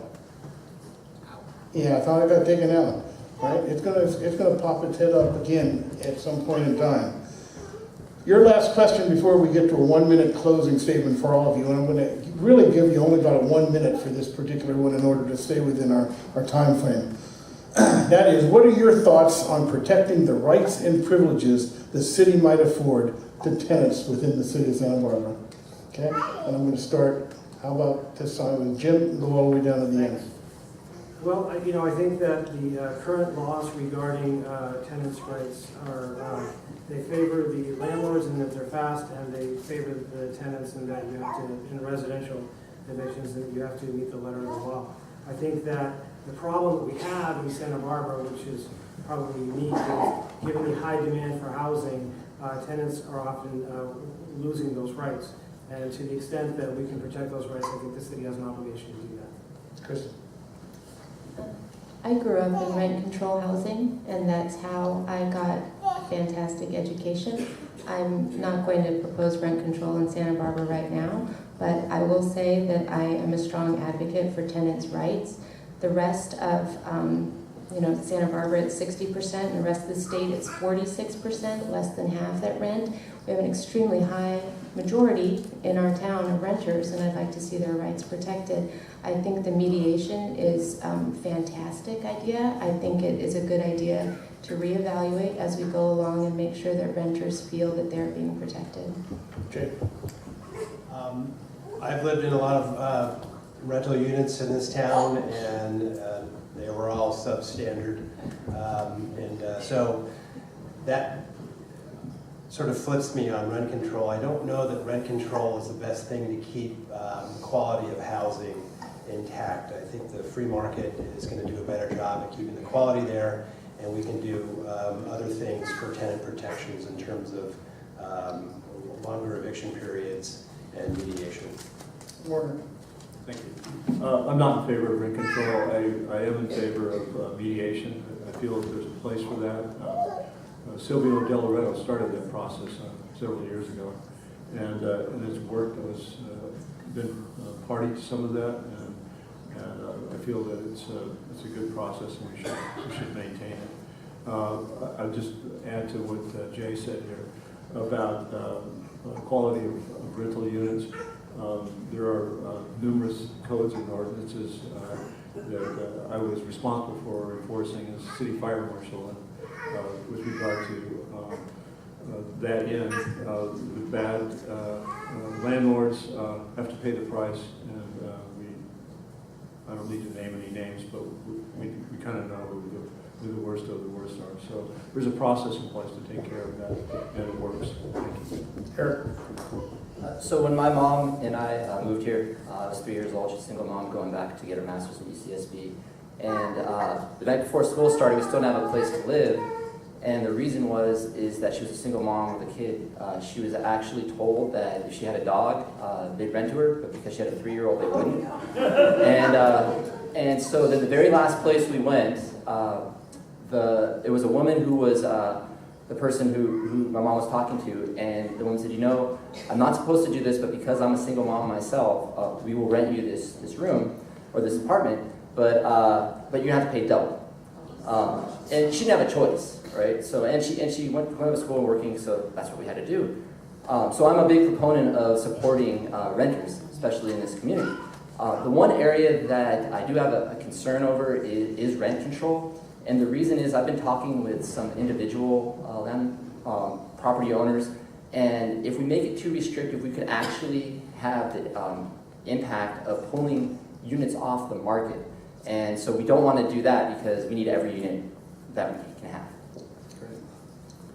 I agree. I certainly don't want to take any units off the market, but I think when you enter into a negotiation, the last thing you want to do is preemptively take a bargaining chip off the table. So while my opponent, who's not here, Mr. Hart, took rent control off the table, I'd like to propose that we put it back on the table. I think we need to think it through as a community. I'm confident that it can be thought through in a substantial way, as we always do here in Santa Barbara. The second idea I'd like to bring to the table is that if a rental unit should go on this for sale market, that the tenant should have a right of first refusal to purchase that unit, be it a single family unit or a multifamily. They could form an LLC or something. And I think that the city could manage a fund that provides qualified tenants the opportunity to transition into purchasing that unit. Benny. I oppose rent control. I think rent control hurts the market and hurts the investor's ability to have certainty in their investment. And I'm proud of the Rental Housing Mediation Task Force and my support of that in the last 8 years. It's one of the models of the state of what we can do in the market to reduce conflict between landlord and tenant. I know.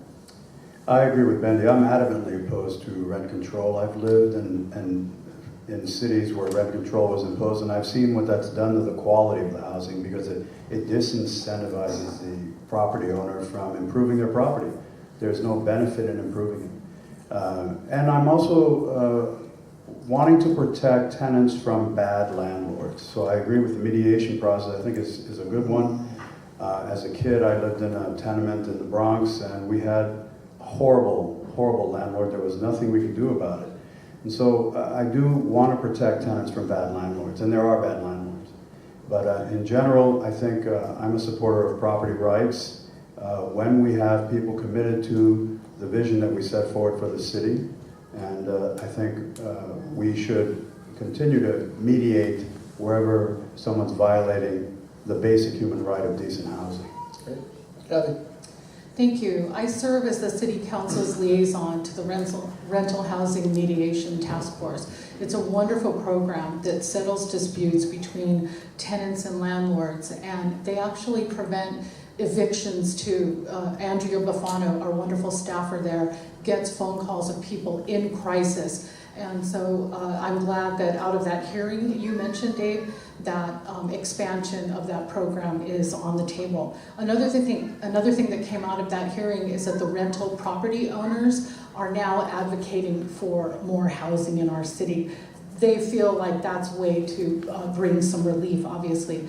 Interestingly, in the city of San Luis Obispo, it was the tenants who said they didn't want inspections of the properties because they're so frightened that someone would go in there and shut down their only rental they could find. This is such a delicate matter in the city of Santa Barbara. I'm really glad that the stakeholders group is doing their work, and we really do need to protect tenants' rights. Thank you. Al?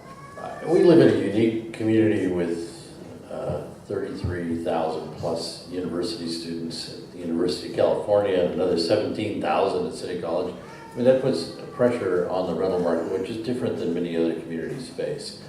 And I've seen lots of proposals over the years, some of which I supported and probably shouldn't have supported. But in the end, I think that the one that worked is the Rental Mediation Task Force. I mean, I just think that it's been a remarkable success. Can it be updated? Probably.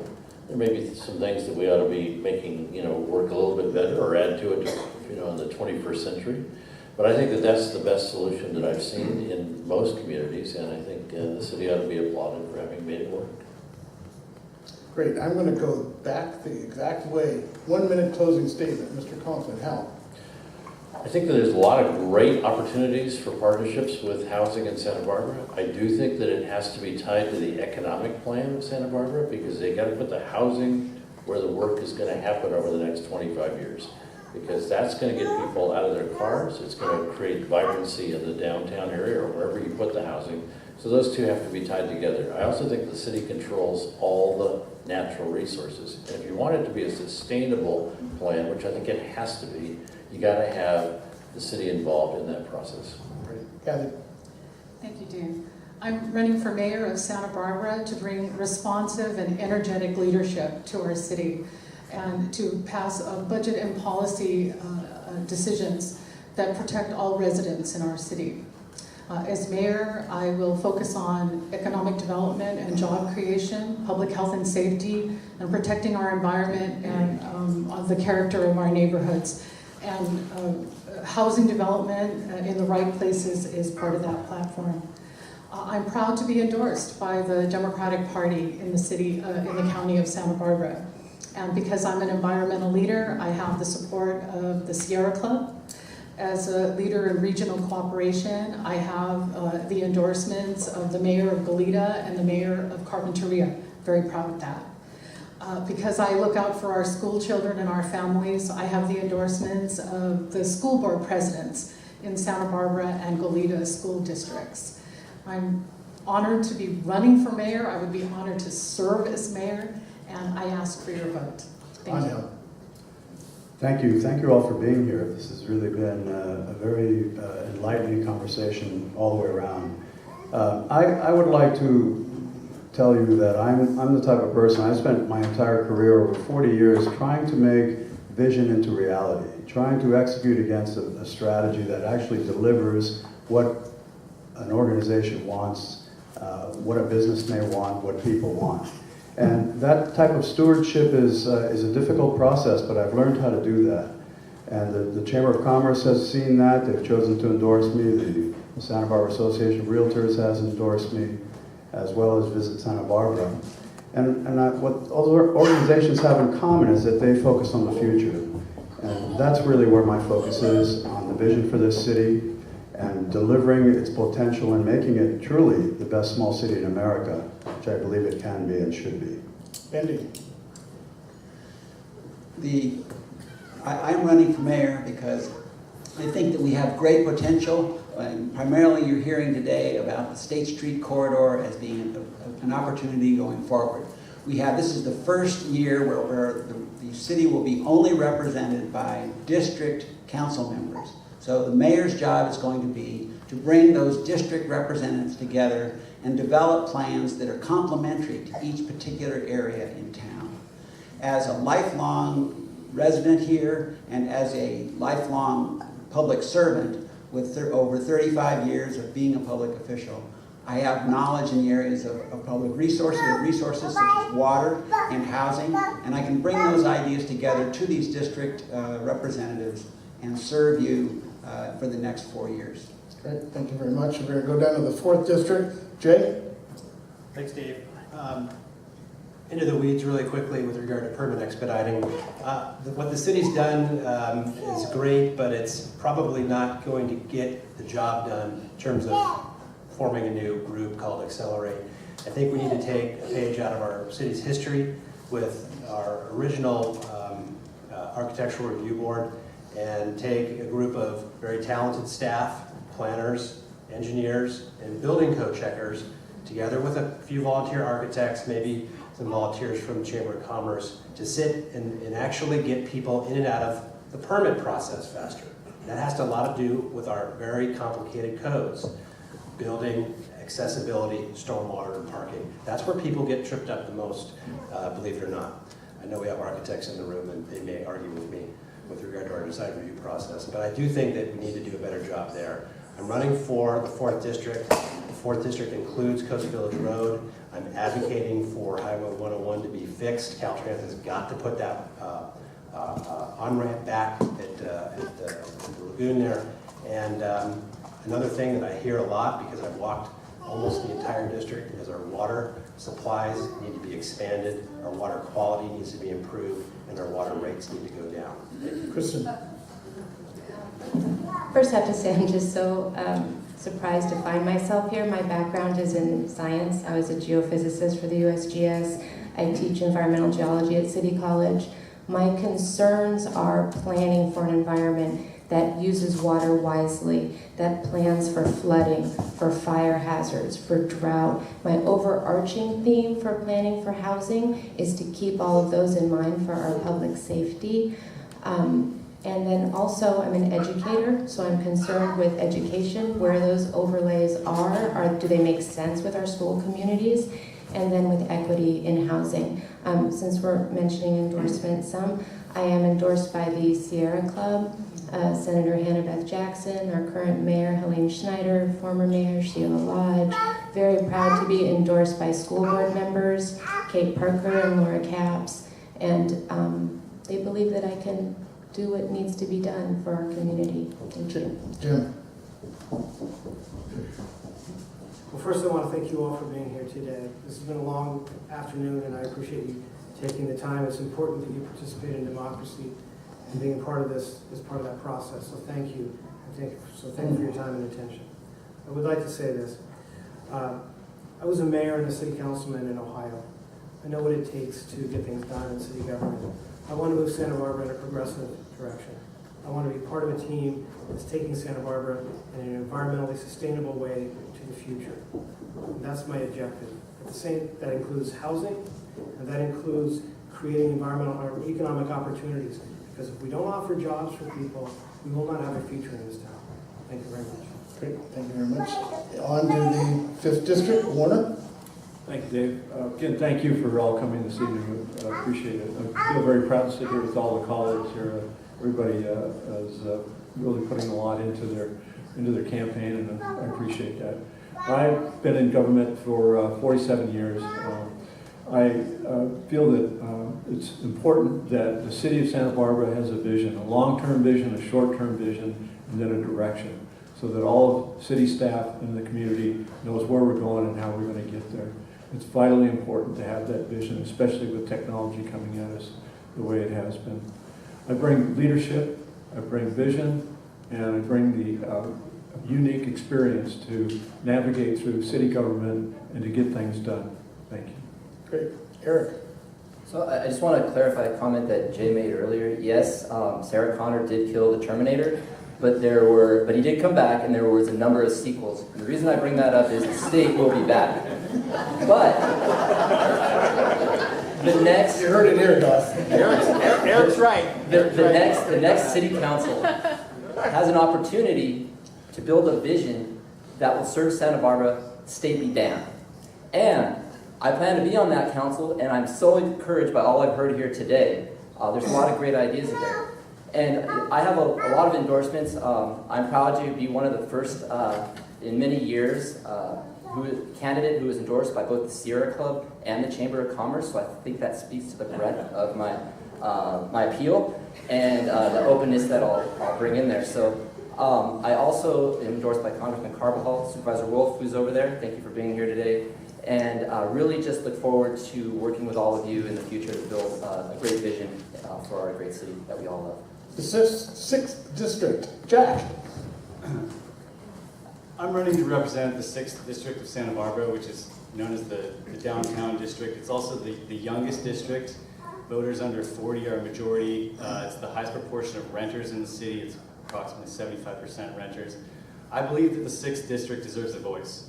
I believe that the 6th District deserves someone who's running to represent the 6th District, only the 6th District, not move on to higher office during the term. I believe the 6th District deserves to be represented by someone who is not forced to recuse themselves due to their employment with other government agencies on major infrastructure issues that are before our city. I am running to represent the 6th District as the youngest district, the most innovative district. I believe in bikes and food trucks, and let's get Cox Cable's monopoly a little bit less stranglehold on our economy. Thanks. Ladies and gentlemen, a round of applause for our candidates.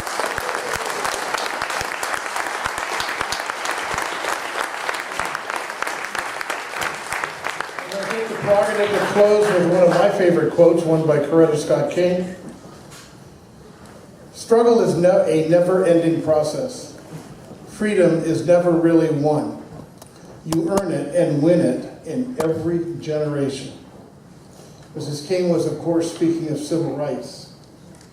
I personally believe that safe, decent, and affordable housing for every American is a comparable right, and I hope each of you agree. Thank you all for coming. Good luck to each of you in November.